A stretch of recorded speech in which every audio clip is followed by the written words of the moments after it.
Okay, my Y&R fans, we got to talk about today's episode. Tucker hints at plans to take over Jabot. Wow. Kyle and Summer learns about Diane and Phyllis's deception, and Phyllis demands to know what they're going to do all about Diane. Welcome back to CBS Soap Dish Recap, where we recap everything CBS Soaps, both the Young and the Restless and the Bold and the Beautiful. This is your Young and the Restless recap for November 2nd. So, without further ado, let's unpack this drama.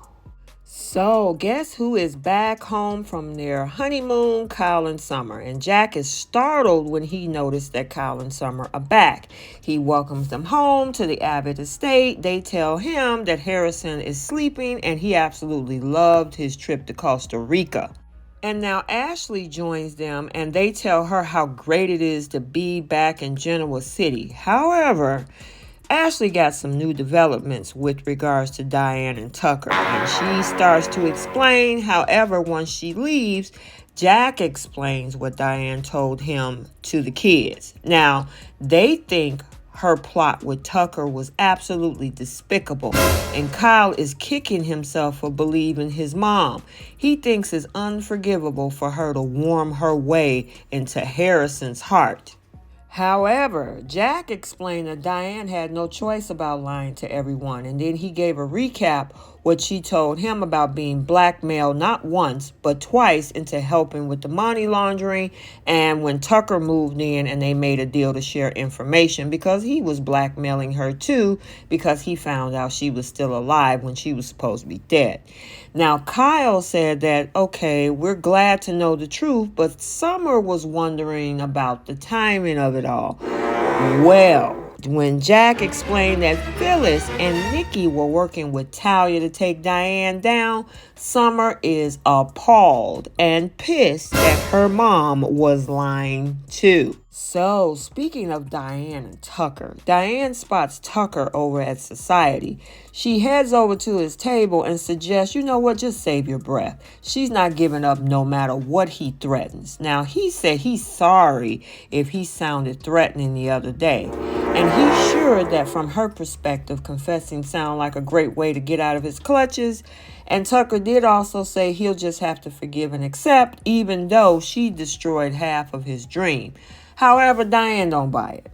She tells him that she hasn't been in a position to get financial information on Jabot at all. And Diane doesn't understand how he could even think that taking over Jabot is going to win Ashley back. He was like, who says I'm trying to take it away from her? Now, Diane demands to know what he's planning, and of course, he's not going to say. And he sure must be agonizing for her to constantly look over her shoulder because that keeps Diane on her toes. So now we're over at the ranch, and Ashley just wanders into the ranch and finds Nikki watching Victor playing chess with Faith online. Now, once she sits down, he brings up Tucker. She tells them about Tucker and Diane working together, and he says his wife has been dealing with that and wonder what that has to do with Ashley.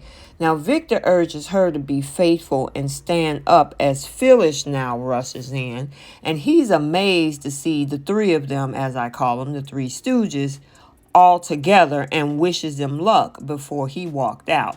Now, Phyllis tells her co-conspirators that they have enough to blow Diane out of town. Now, she likes to know that Diane has been lying and soon everyone else would know this feeling.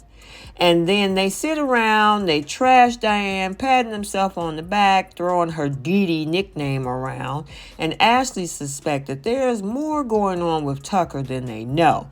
Now, Phyllis is disappointed to hear that Jack hasn't kicked Diane to the curb yet.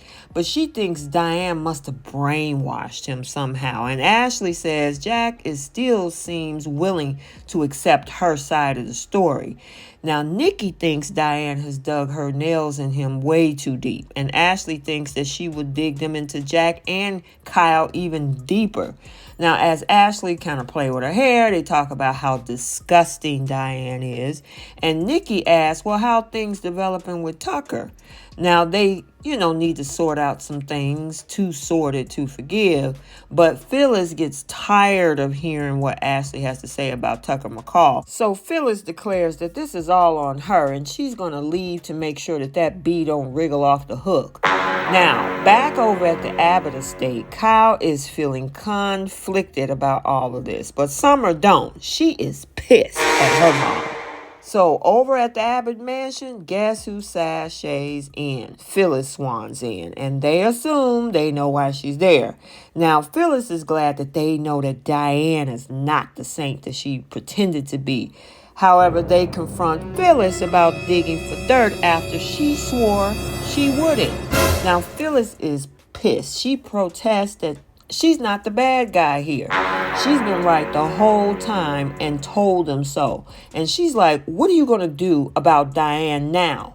She demanded an answer. All right, let's talk about Sally. So she's in her former office. Sally calls Chloe, leaving a message begging her to call back. Now, as she's packing boxes, Adam strolls in, and she informs him that she and Chloe has been let go. Now, he thinks that's crazy. I don't understand. Why would you think that, Adam? Now, Adam asks her to ask Chloe to let him know if he heard from Chelsea. Things are awkward. He tells her how she did an excellent job, and it makes no sense that they let go of her. Really, Adam? Now, she reminds him it's a waste of time to try to understand Newman's motivations. It was no shock. Victoria made it clear that she was only there on a trial basis anyway. And Adam thinks, okay, well, you handling this really gracefully. And he began to wonder how much say Nick had in this too. Now, she insists this was all Victoria's decision alone. Now, Adam blames himself for getting her fired. Really, Adam? Now, he offers to get her a job over at Jabot, but she doesn't want help to save his guilt. Now, after wishing her good luck, he takes a lingering look at her and he walks out. Now, over at Victoria's office, she decides to bring Nick some coffee. Now, he is still grouchy about what they did to Sally, but she feels great about bringing Nate on board. Now, Nick still thinks she's doing this to erase all traces of Adam.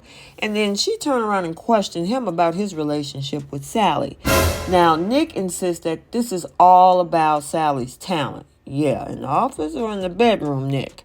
Now, his sister doesn't buy it and demands to know how serious things are between the two of them.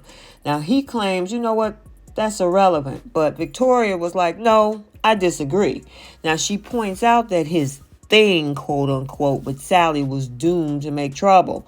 And he doesn't appreciate her using this as an excuse to hire Nate. And they go back and forth and they're bickering about their perspectives. And she refuses to regret her choice. Victor pops up to agree with her. Nick complains about Nate being a traitor, and when he stands up for Sally, Victor suggests that he let her go. Now, he won't want the same thing to happen to him that did to Adam, and Nick doesn't back down. He continues to hype up Sally, and then he accuses them of letting their feelings color their business decision.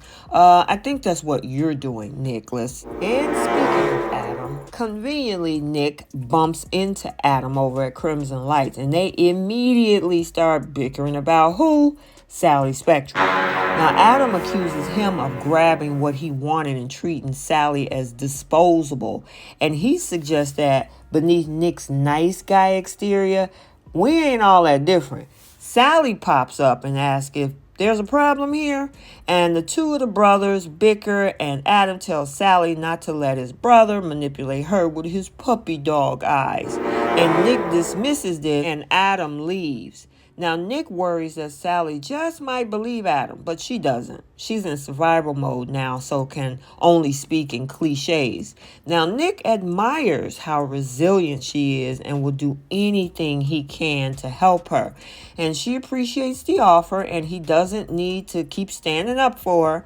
But Sally doesn't want anybody's help. Whatever comes next, she says she has to find on her own.